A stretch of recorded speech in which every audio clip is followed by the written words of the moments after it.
नमस्कार। आज हम श्री गर्भ गीता के कुछ चुने हुए अंशों में गोता लगा रहे हैं। जी। ये अर्जुन और श्री भगवान के बीच हुए संवाद का हिस्सा है और इनमें जीवन, मृत्यु, कर्म, मुक्ति जैसे कुछ बहुत ही बुनियादी गहरे सवालों पर बात हुई है। हाँ बिल्कुल, बहुत महत्वपूर्ण संवाद है ये। हमारे सामने स्रोत के तौर पर गर्भ गीता के ही कुछ पन्ने हैं मुद्रित पाठ से। जी। तो आज हम समझना चाह रहे हैं कि मानव जीवन के ये जो बड़े सवाल हैं, कर्म क्या है, उसके नतीजे क्या होते हैं, भक्ति का असल मतलब क्या है और गुरु की क्या भूमिका है, इन अंशों में क्या जवाब मिलते हैं। चलिए देखते हैं इनमें क्या छपा है।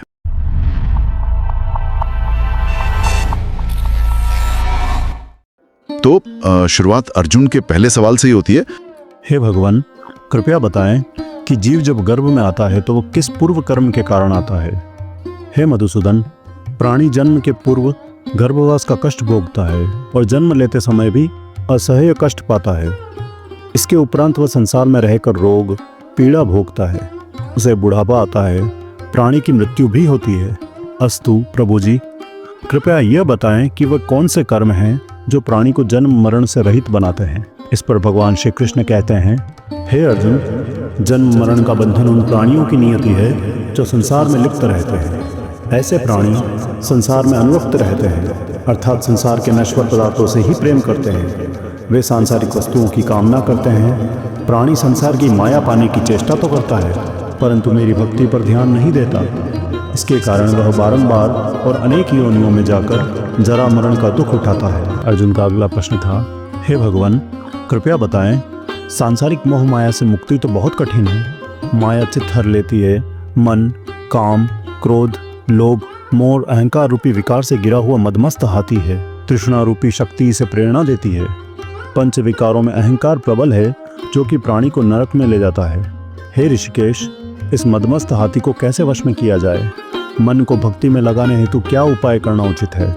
इस पर श्री कृष्ण कहते हैं, हे धनंजय, जैसे मदमस्त हाथी को वश में करने के लिए अंकुश की आवश्यकता होती है, उसी प्रकार मन को वश में करने के लिए अभ्यास द्वारा ज्ञान प्राप्त करना आवश्यक होता है। भक्ति और ज्ञान बराबर अभ्यास करते रहने पर ही प्राप्त होते हैं। अर्जुन का अगला प्रश्न था, हे मधुसूदन, आपकी भक्ति के लिए कोई वनखंडों में जा रमते हैं, कोई वैरागी बनकर स्थान स्थान पर भ्रमण करते रहते हैं। हे प्रभु, कृपया बताएं कि आपकी भक्ति कैसे मिल सकती है। इस प्रश्न पर भगवान उत्तर देते हैं, हे अर्जुन, मेरी खोज में वन वन भटकते सन्यासी अथवा स्थान स्थान पर जाने वाले वैरागी मुझे तब तक प्राप्त नहीं कर पाते जब तक उनके हृदय में मेरा निवास नहीं होता। तप अथवा वैराग्य का अहम तो मेरी भक्ति पाने में बाधा डालता है। जटा धारण करने अथवा भस्म लगा वैरागी बनने मात्र से जीव मेरी कृपा का पात्र नहीं बन जाता।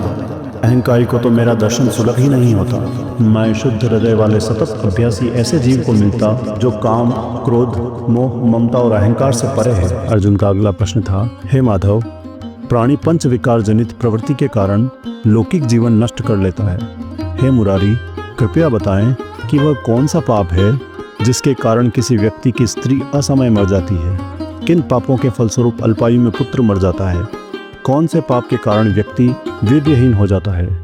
इस प्रश्न पर भगवान उत्तर देते हैं, किसी का लिया हुआ ऋण नहीं चुकाने वाला पति या पत्नी हानि का दुख उठाता है। उसी प्रकार किसी की धरोहर को न लौटाने वाले का पुत्र अल्पायु में मर जाता है। किसी को सहयोग, सहायता का आश्वासन देकर भी समय पर सहयोग न करने वाला वीर्यहीन होता है।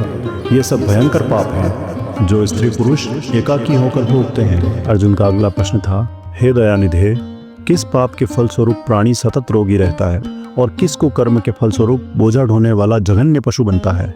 इस पर भगवान कहते हैं, हे अर्जुन, कोई सौभाग्य कांक्षिणी कन्या को बेचने वाला सतत रोगी रहता है। अभक्ष्य भोजन और मादक द्रव्य का सेवन करने वाला अधम योनि में जन्म लेता है। झूठी गवाही देने वाला, भोजन बनाकर पंचकमल कर स्वयं भोजन करने वाला बिल्ली और शुकर की योनि प्राप्त करता है। अर्जुन का अगला प्रश्न था, हे प्रभु, इस संसार में जिनको आपने धन धान्य दिया है और उत्तम साधन दिए हैं, तो उनका पुण्य क्या था? इस पर श्री कृष्ण कहते हैं, उत्तम रीति से सुयोग्य पात्र को स्वर्ण आदि दान करने वाला धन धान्य और वाहन आदि पाता है। सत्य सनातन वैदिक रीति से सुयोग्य वर को विधि पूर्वक कन्या दान करने वाला उत्तम मानव योनि का अधिकारी बनाता है। अर्जुन का अगला प्रश्न था, हे प्रभु, संसार में कोई तो सर्वांग सुंदर है और कोई कुरूप है, सो श्रेष्ठ स्वास्थ्य और स्वरूपवान शरीर किन पुण्यों से मिलता है?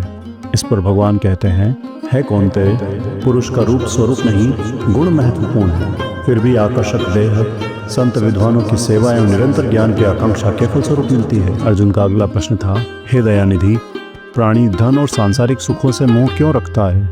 इस पर श्री कृष्ण कहते हैं, हे महाबाहु, अगर मेरी कृपा से प्राणी वंचित हो जाए तो धन दौलत और सांसारिक रूप आदि से प्रीति करने लगता है। यह सब नाशवान है। विवेकी साधक को इससे दूर रहना चाहिए। जो व्यक्ति सांसारिक मोह से मुक्त हो, काशी, हरिद्वार, अवंतिका, अयोध्या आदि पवित्र स्थलों के दर्शन और मेरी निष्काम भक्ति करता है, वह राजा जैसी संपन्नता और ज्ञान प्राप्त करता है। इसी प्रकार विक्रम भाव से दान करना, कामना रहित होकर दूसरों की सेवा करने वाला सदा अपनी आवश्यकता अनुसार धन पाता है। उसकी काया निरोगी रहती है। अर्जुन अगला प्रश्न करते हैं, हे प्रभु, प्राणी में रक्त विकार, खंड वायु, अंधा अथवा पंगुता का कारण क्या है? बताने की कृपा करें। इस पर भगवान कहते हैं, हे धनंजय, मेरी भक्ति से परे माया लिप्त, नशे व्यसनों में रत रहने वाला क्रोधी, रक्त विकारी, आलस्य में डूबे दरिद्री, शील संयम रहित खंड वायु जैसे रोग से ग्रस्त होते हैं। पतिव्रत धर्म का उल्लंघन करने वाली और संयम रहित पति में पंगुता, ज्योतिहीनता आदि आती है। अर्जुन का अगला प्रश्न था, हे जगत गुरु, कृपा करके गुरु दीक्षा के विषय में भी कुछ बताएं। इस पर माधव बोले, हे कौनते, तुम धन्य हो और धन्य है तुम्हारी माता। तुम्हारा यह प्रश्न संसार के लिए कल्याणकारी है। हे पार्थ, संयमी और इंद्रियों को वश में करने वाला कोई सिद्ध पुरुष जो ईश भक्ति और परोपकार में लगा हो, गुरु रूप में धारण करें। अपने गुरु के मार्गदर्शन में मेरी आराधना करे व्यक्ति गुरु कृपा से मेरी भक्ति पाता है। ऐसे गुरु से विमुख प्राणी सप्तग्राम को मारने का पाप भोगता है। उसका मुख देखना भी पाप है। जिस प्रकार मदिरा भांड से सटा गंगा जल अशुद्ध हो जाता है, उसी प्रकार गुरुद्रोही गृहस्थ साधक की साधना निष्फल रहती है। ऐसा व्यक्ति कुकर, सुकर, गर्दभ, काग आदि योनियों को पाता है। वह अजगर के समान आलस्य में डूबा तिरस्कार पाता है। अतः आज्ञापालक, साधनशील, व्यसन रहित जीवन व्यतीत करना चाहिए। हे धनंजय, गुरु दीक्षा बिना साधक का उद्धार नहीं होता है। मेरी भक्ति की इच्छा करने वाले को गुरु धारण करना उत्तम है। जैसे नदियों में गंगा, व्रतों में एकादशी और जीवों में मनुष्य तन श्रेष्ठ है, उसी प्रकार साधक की सिद्धियों में गुरु कृपा श्रेष्ठ है। गुरु सेवा का फल अश्वमेध यज्ञ से भी अधिक फलदायी है।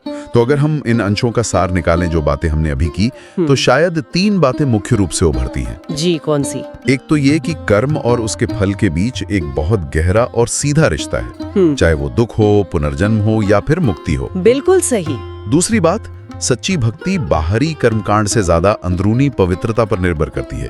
मन की सफाई पहले, हाँ, आंतरिक शुद्धता। और तीसरी कि आध्यात्मिक रास्ते पर आगे बढ़ने के लिए एक योग्य गुरु का मार्गदर्शन सिर्फ जरूरी नहीं बल्कि अनिवार्य है। उसके बिना नहीं हो सकता। बिल्कुल, आपने एकदम सही सार निकाला। और यहीं पर देखिए, एक विचारणीय सवाल उठता है। हाँ, क्या? कि जब अंदर की पवित्रता और गुरु के मार्गदर्शन पर इतना जोर दिया गया है, तो आज के दौर में इस दुनिया में कोई कैसे पहचाने कि सच्चा गुरु कौन है? ये तो बड़ा सवाल है। और वो आंतरिक शुद्धता कैसे विकसित करे जिसका जिक्र यहाँ है, खासकर जब ग्रंथ के उदाहरण तो बहुत विशिष्ट हैं, जैसा आपने कहा। सही बात है। ये एक ऐसा प्रश्न है जिस पर शायद हमारे श्रोता खुद सोच सकते हैं, मनन कर सकते हैं। जी बिल्कुल, ये आगे सोचने के लिए एक अच्छा बिंदु है। तो मित्रों, इस प्रकार ये गर्भ गीता पूर्ण होती है। आशा करता हूँ आपको ये वीडियो अच्छा लगा होगा। यदि ये वीडियो अच्छा लगा हो तो इसे लाइक करें और चैनल को सब्सक्राइब करें। धन्यवाद।